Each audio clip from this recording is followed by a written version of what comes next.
Bonjour et bienvenue à Destination Pêche. Eh bien cette semaine nous partons pour le Bugey, cette région qui est bordée par les Cluses du Rhône à l'est du département de l'Ain. Alors ici le pêcheur a l'embarras du choix.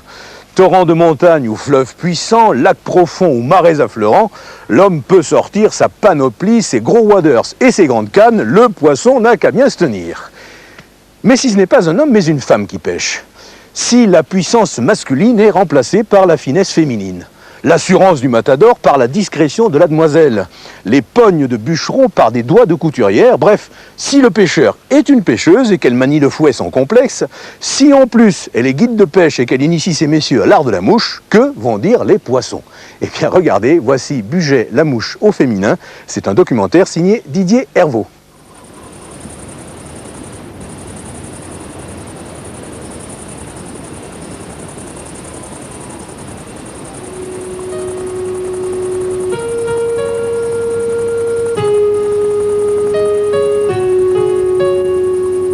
Une belle journée, on va aller voir un petit peu les rivières, les lacs, les fleuves, les torrents. Pour cela, il faut un petit peu de matériel. Je prends un matériel le plus simple possible et le plus léger surtout. Et on y va.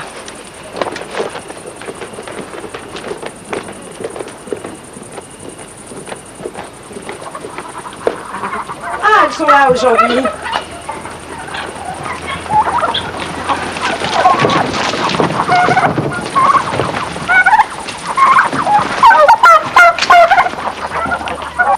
Ah, ben voilà, mon trésor pour ce soir. Et je vous montrerai ce que je vais faire avec.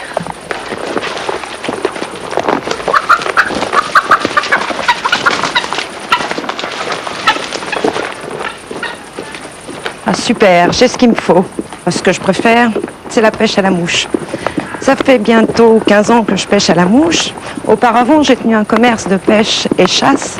Mais à force de voir partir les clients et moi rester à l'intérieur, j'en avais un peu marre. Donc maintenant, c'est moi qui m'en vais et j'en profite.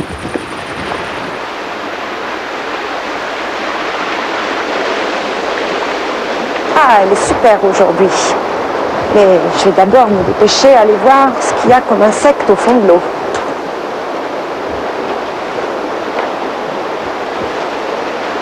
Par ici, je risque de trouver quelques petits trichoptères. La pêche a été bonne. Des trichoptères à étui qui deviennent des friganes et des pataches. C'est une forme d'éphémère.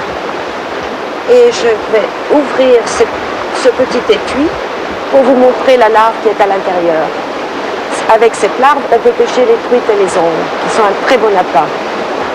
Elles peuvent rester jusqu'à 2 ans en stade larvaire au fond de l'eau, pour ensuite devenir adultes et pondre.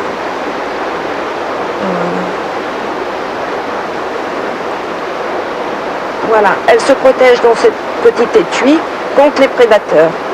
Mais les truites arrivent à les manger même dans les étuis. Puis je vais les remettre pour les laisser vivre un petit peu ces petites bêtes.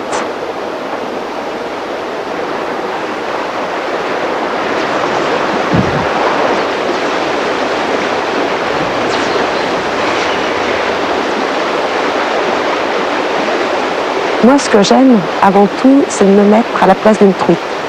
J'adore prendre ce petit jeu et je me dis, je suis un petit poisson, libre au fond de l'eau, et il faut que je me nourrisse. Et je regarde au sommet, qu'est-ce qui se passe. Je pense que là, on apprend à observer, à regarder un petit peu ce qui se passe tout autour de soi, ce qui vole, ce qui est dans l'eau, sur l'eau, et de se mettre à la place du poisson, pour savoir réellement ce qu'il faut faire.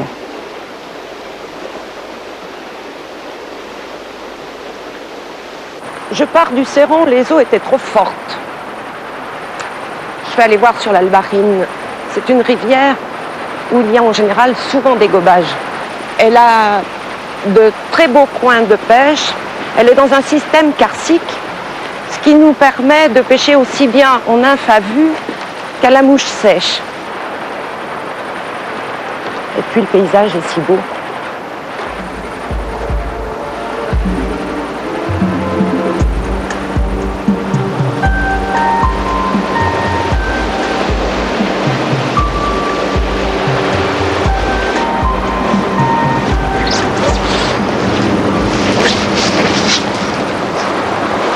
du moment où la ligne est dans l'eau, il faut être toujours très très attentif. Il suffit d'un moment d'inattention et on loupe.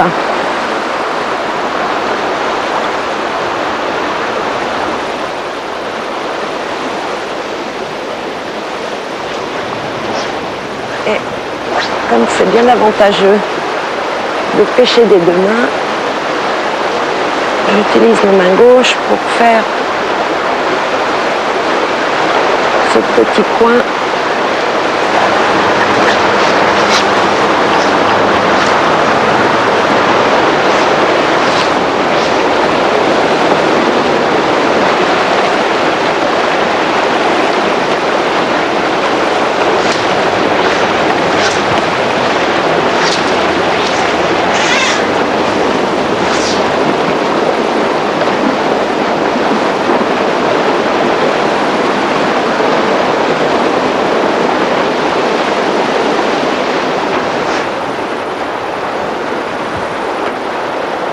Ah ouais, il y a des gobages.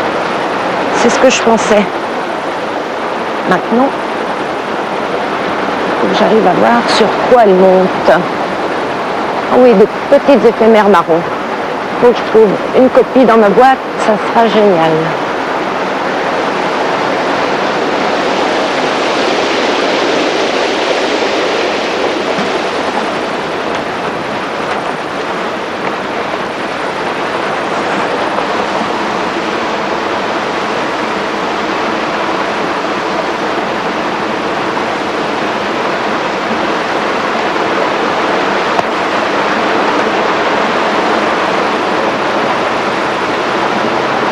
Voilà, j'ai trouvé une copie de ce que j'ai vu.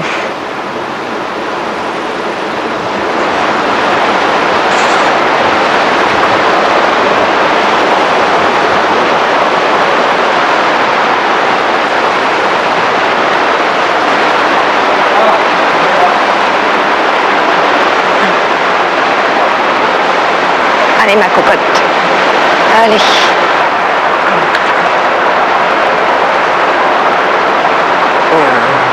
Pas contente.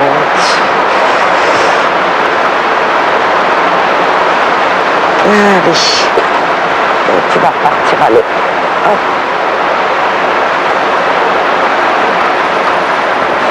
J'aime beaucoup cet instant. Parce que je remets la truite dans l'eau. Et je la regarde repartir en me disant si j'étais à sa place, je serais quand même très heureuse qu'on m'ait relâchée et que je puisse aller encore vivre un petit peu ma vie au fond de l'eau et me reproduire et repartir.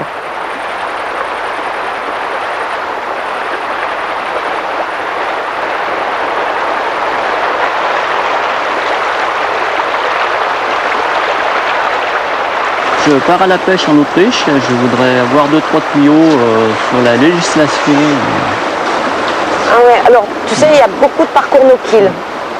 En Autriche, tu es obligé de remettre le poisson, ou souvent tu as la garde d'un poisson, mais pas plus. Donc il est conseillé et même recommandé de pêcher sans ardillon. Ah, d'accord. Et comment tu fais pour enlever l'ardillon? Ah, mais c'est simple, je vais te montrer. Il suffit de te munir d'une petite pince, tu vois, une petite pince toute bête comme ça. D'accord. Et avec ta pince, voilà, et l'ardillon est enlevé. D'accord. C'est tout simple. Alors si tes mouches ont des ardillons, tu le fais. Moi, je le fais naturellement. Tu verras, Oui. on n'a pas plus de décrochage que la normale, quoi. Ah bon, Hein? on prend du poisson. Ouais, c'est Ici, super. bien. Par contre, Ah, tu te d'accord. méfies parce que tu peux tomber avec des conditions où les eaux sont hautes Oui. et la sèche, ça va pas être terrible, quoi. Ah, d'accord. Donc tu pêcheras en nymphe à vue. Ah bon. Hein. Alors tu rallonges ton bas de ligne. Et puis une chose, tu graisses bien ton bas de ligne jusqu'à ta pointe. D'accord. Hein. Et ça, c'est primordial avant déjà, comme tu le fais, je sais que tu le fais régulièrement avant chaque pêche, Oui. mais ça, tu le fais à chaque fois. Bien, de façon que ta soie flotte bien et qu'elle te serve d'indicateur.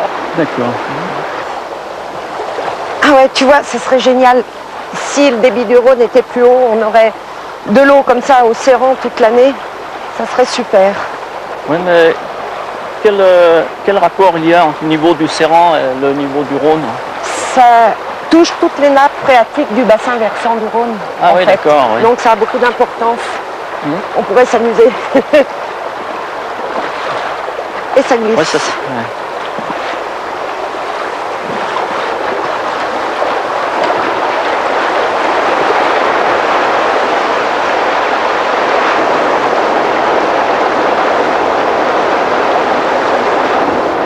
Ce que j'aimerais, c'est que les gens prennent conscience qu'avant de s'occuper du poisson dans les rivières, c'est qu'on s'occupe d'abord de l'eau. Je pense que si on arrive, je rêve peut-être un peu, mais si on arrive à remettre en état la plupart des cours d'eau, ensuite on pourra gérer le poisson correctement. Et même il se gérera tout seul. La nature est bien faite. Bonjour Dani, Salut. tu vas bien? Ça va, il y a des gobages. 2, 3 par là. On va se mettre par là. Bon, alors on y va aujourd'hui? Ouais. Alors, à quoi on pêche? Comment on pêche? Ben là, le peu de gobage qui est, ça vaut pas trop le coup. Ouais. Donc, on va on va pêcher en noyer. D'accord. Hein, ça te va? Là, tu as une blanche. La blanche. La blanche, elle irait très bien. D'accord. Voilà. Allez, pour la blanche. Attention à tes doigts. Là. Voilà. Je vais récupérer celle-ci parce qu'on ne la retrouvera pas. Tac. Voilà.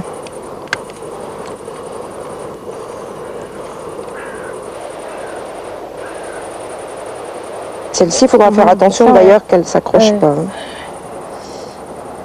Alors, 3 fois dans la boucle. Eh ben, c'est parfait. Et voilà. Voilà. La mouche accrochée. Merci Dani. Et on y va. Voilà. Parfait. Hop. Merci Tu bien. laisses sortir ta soie, ça sera plus facile. Et on va se mettre vers le rocher là, puis je vais t'expliquer un petit peu comment tu dois lancer quand on veut pêcher en noyer. Bon, alors je vais t'expliquer, mais il faut que tu passes à ma gauche. D'accord. Tu fais attention. Voilà, on va pas aller trop loin, tel que je me connais. Voilà, pour pêcher l'aval, il faut quand même lancer au départ un petit peu vers l'amont, 3/4 amont, sans allonger beaucoup de soie. C'est-à-dire, on allonge 1 mètre de soie, on positionne sa soie un petit peu légèrement tendue, qui fasse le ventre sous la canne, et tu laisses dériver avec le courant. Une fois que tu arrives en fin de courant, tu retires et tu allonges d'1 mètre. Et tu recommences.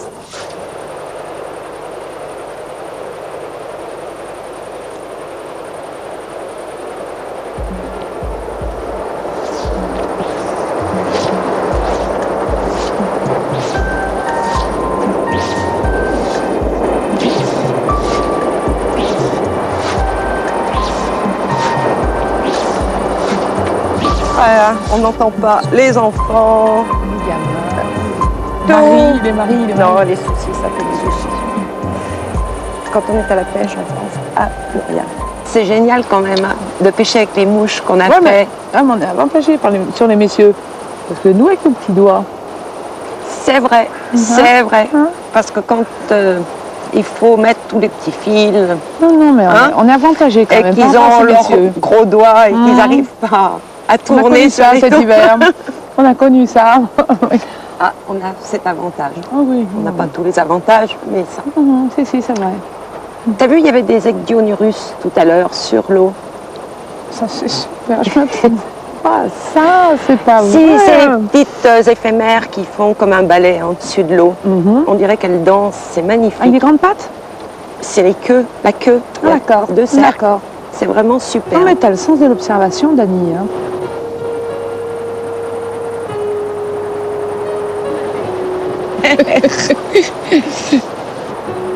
Et on va où cet après-midi? On part sur le lac de Chavolais. C'est merveilleux.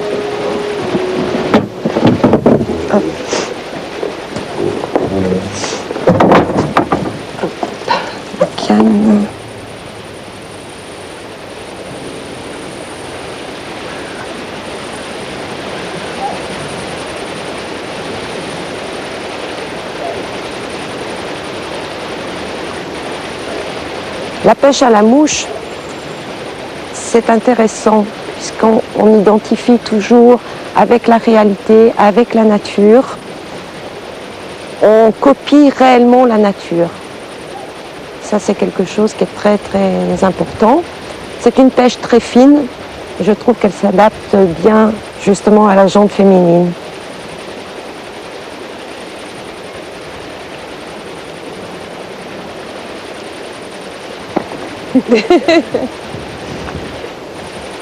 Oui, je continue à Je la mélanger.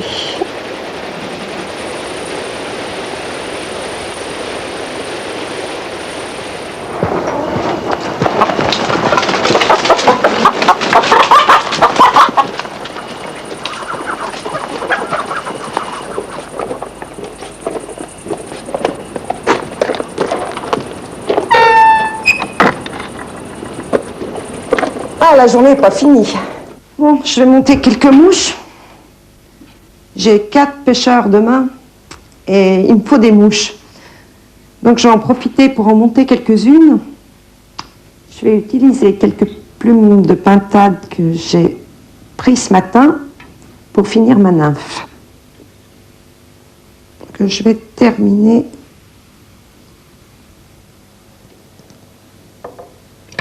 Les plumes de pintade vont s'activer dans l'eau, ce qui va représenter les pattes de l'insecte qui sont en train de se développer.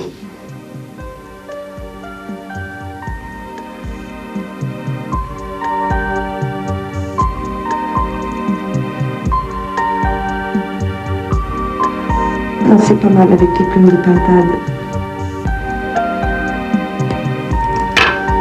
Voilà, terminé.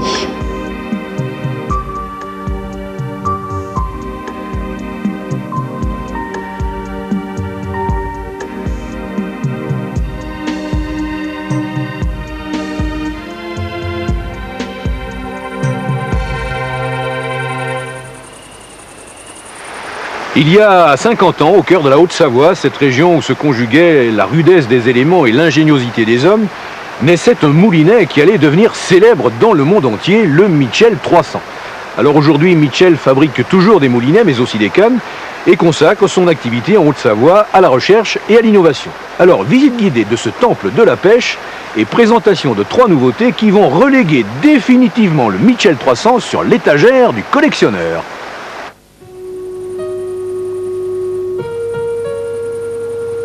L'entreprise a été créée il y a plus de 50 ans et est née dans cette vallée, au cœur des Alpes.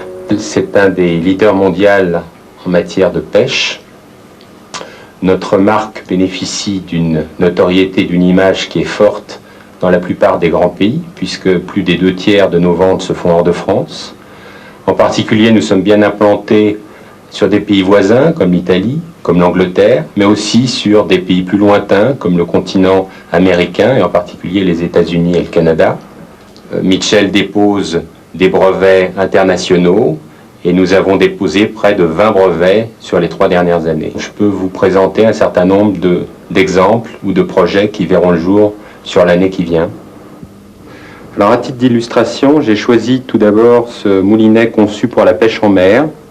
La grande innovation de ce produit réside dans le fait qu'il est entièrement étanche, c'est-à-dire qu'à la fois son frein, sa mécanique interne sont protégés par un matériau à base d'élastomère et qui garantit donc la protection de ce produit contre tous les dangers de la pêche en mer, tous les risques, c'est-à-dire le sable, la corrosion, voire l'eau maritime.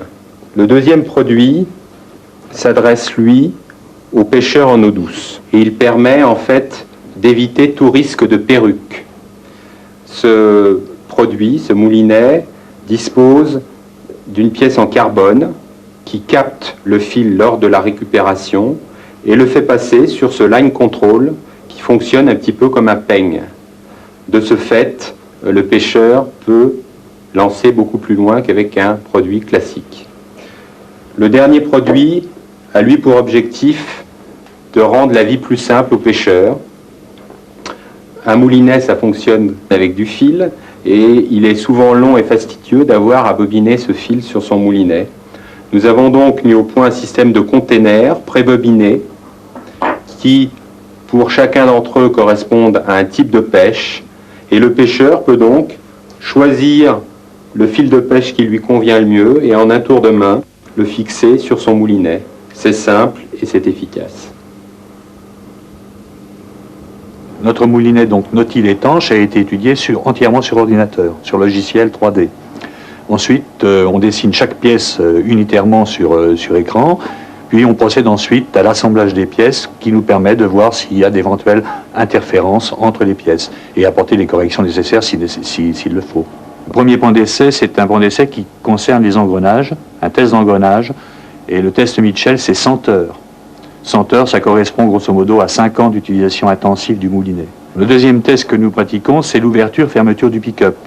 Ce test consiste à ouvrir et fermer 100 000 fois le pick-up. Le troisième test, c'est un test de bobinage. On bobine donc du fil sur le moulinet, ce qui nous permet de voir la résistance de la bobine et également de voir également la fiabilité du frein.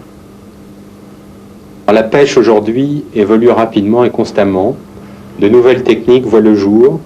Et grâce au progrès de la communication, les petits secrets des uns et des autres, que ce soit en France ou à l'étranger, ne sont plus gardés aussi longtemps qu'avant. Il est donc essentiel pour une société comme la nôtre de rester au contact de ces pêcheurs et surtout d'être attentif à leurs besoins. Sur la mouche en particulier et sur la pêche en général, Daniel Kless en connaît un rayon. Hier, commerçante en articles de pêche, aujourd'hui guide de pêche, les trucs et les astuces n'ont plus de secret pour elle. Eh bien regardez, le truc qu'elle nous propose maintenant pour éviter que le bas de ligne ne brille trop au soleil a une particularité. Il demande de disposer d'un produit que les hommes, enfin certains, n'ont pas l'habitude d'utiliser. Le produit à vaisselle. Un petit conseil pour vos bas de ligne. Lorsque vous avez beaucoup de soleil, le bas de ligne brille sur l'eau. Pour éviter cet inconvénient, il vous suffit de prendre un petit peu de liquide de vaisselle et de le passer sur votre bas de ligne. Il suffit d'en mettre un tout petit peu sur votre doigt et de le passer comme ceci. Et votre fil passera sous la surface de l'eau et ne se verra plus au soleil. Aujourd'hui, les pêcheurs à la mouche ne se contentent pas d'attraper la truite ou le saumon. Ils n'hésitent pas à fouetter leur soie devant le brochet, le black bass ou même le rotangle, ce cyprinidé pourtant végétarien mais qu'une mouche peut affoler. Regardez, voici le portrait robot de ce familier des eaux de 2e catégorie. Avis de recherche concernant un certain Scardinus erythriphalmus, plus connu sous le nom de rotangle, taille de 15 à 25 cm pour 200 à 500 grammes. Signe particulier, corps comprimé, ventre argenté et nageoires colorées. Extrait du rapport de filature, individu de type cyprinidé, de comportement grégaire, habitué des eaux calmes à fond bleu de 2e catégorie. Le rotangle n'a pas volé sa réputation du plus végétarien des poissons. Il ne dédaigne pas la compagnie des autres espèces et partage son banc avec les gardons, avec qui on le confond souvent. Présent sur l'ensemble du territoire français, sauf en Corse, le rotangle a été introduit avec succès dans les retenues hydroélectriques du sud-est de la France. Extrait du rapport de la Brigade des Meurs. Au printemps, les nageoires des mâles prennent une couleur rouge sang et les femelles libèrent 100 à 200 000 œufs sur les pierres et les végétations aquatiques. Méthode d'arrestation préconisée. À la différence du gardon, le rotangle vient souvent en surface où il se laisse facilement capturer à la volante, à la surprise ou à la bouche. Mais les traditionnelles pêches au cou donnent d'excellents résultats. Fin du rapport. Cette émission touche à sa fin. Si vous désirez pêcher dans l'Ain, n'hésitez pas bien sûr à contacter la Fédération départementale de pêche. Et nous allons terminer par la maxime de la semaine qui veut attraper le renard qu'il chasse avec des oies. C'est un vieux proverbe danois qui nous rappelle, les pêcheurs à la mouche en savent quelque chose, que l'appât vaut souvent plus que le chasseur. Au revoir.